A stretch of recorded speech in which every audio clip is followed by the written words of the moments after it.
Yo guys, what's up? Samahan niyo ako sa video na to kasi guys may tuturo ko sa inyo kasi nga daw puro pyesa lang na motor yung binibili natin mga idol tsaka puro motor lang yung binibili natin katas ng Mind Games guys. Bumili naman daw ako ng brief sabi ng kapitbahay namin.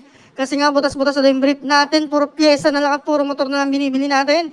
Tapos pa syargaw-syargaw pa tayo guys. Tapos yung brief natin, butas-butas na. So yun mga idol, tuturo sa inyo yung strategy na ginagawa ko dito sa Mind Games kung saan tayo kumikita ng pera mga idol. At legit siya nagka-cash out through PayMaya or Gcash account. So yun para sa mga bago natin viewers guys, nasa comment section yung link, click nyo lang yan. Tapos register kayo dyan. Then after nyo mag-register mga idol, no, paano nga ba mag-cash in dito? So ngayon guys, pindutin nyo yung red button sa tabi ng balance. So yan, PayMaya yung gamit ngayon guys, pero Gcash gumagana rin dyan. Inaayos lang yata ngayon yung payment system sa Gcash mga idol, kaya mag-download na kayo ng PayMaya guys. Ito nga pala yung PayMaya natin. So paano nga ba mag-transfer ng Gcash from PayMaya, ay ng PayMaya to Gcash? Pindutin nyo lang yung bank transfer mga idol, tapos hanapin nyo dyan yung Gcash guys. Ito Gcash, tapos yan, pindutin nyo lang dyan yung mga kailangan. Then, transfer nyo na, account number, make sure tama yung mga details sa pag-withdraw mga idol na. So, yun din yung gamit nyo sa pag-withdraw para makuha nyo yung winnings nyo dito. So, kaya naman yung strategy naman ituturo natin mga idol na. So, nakapagpatalo na tayo dito ng piso. So, ginagamit ko dito yung piso guys, pangkapa. Yan yung pinapatalo natin. So, after nyo matalo na 2 beses, pwede kayo mag-bet ng pambili ng brief. Ayan, pambili natin ng brief. Sana wag matalo yung pambili ng brief. Okay, 453 natin, 907 guys. Pag nakaapat kayong diamonds, madodoble yung bet nyo. Halimbawa, 453, maging 907 na siya. So, yun nga, 21 yung diamonds, 4 lang yung bomba. Kailangan nyo lang ilagan yun, mga idol. Tapos, cash out na natin yan. May 4,076 na tayo. Madami-daming brief na yung mabibili natin dyan, guys, no? Para goods na goods.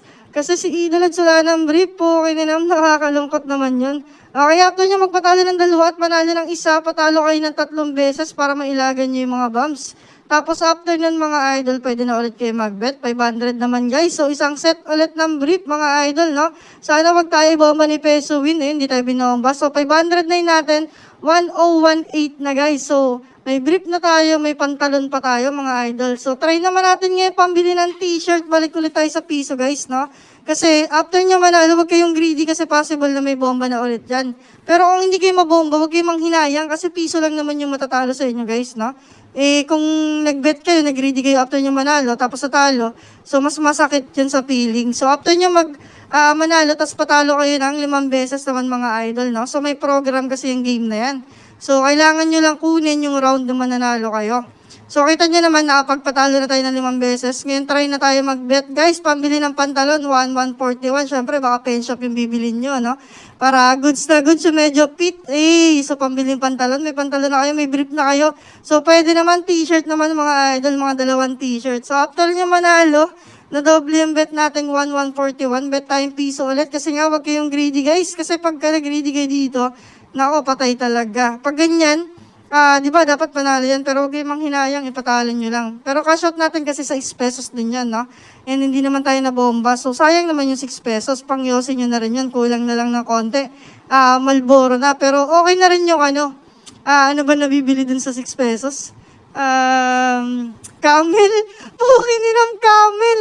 Camel yung yosin nyo muna, guys. Kasi sa lang yun. Okay, so yun natalo ulit tayong piso, pero huwag kayong manghinayang sa piso, guys. Kasi piso lang naman yun, di ba? Manghinayang kayo, kwentayan nyo doon 500, tapos nabomba kayo, di ba? So, sayang yun. Ito yung pangatlo, dapat naman nanalo tayo kanina, guys. So, gagawin nyo, since na-miss natin yung pangatlong panalo, patalo kayo 3 beses para mailagan nyo ulit yung mga bomba.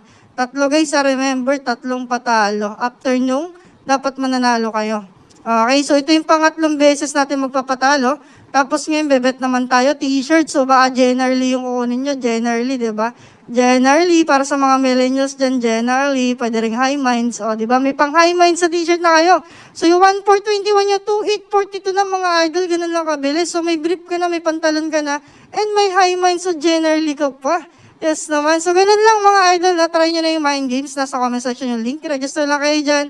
Then, yun nga, tinuro ko na naman sa inyo kung paano mag-transfer from PayMaya to Gcash.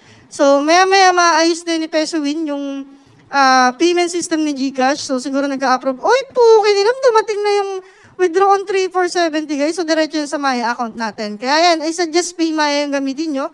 Pwede rin bank, pero depende sa inyo sa trip nyo. Basta yun, may pambili na tayong game brief, hindi na puro pyesa. Ay, mamaya idol, re-replyan kita, wait lang. Alright, so yun lang guys. God bless sa inyo, sana manalo din kayo.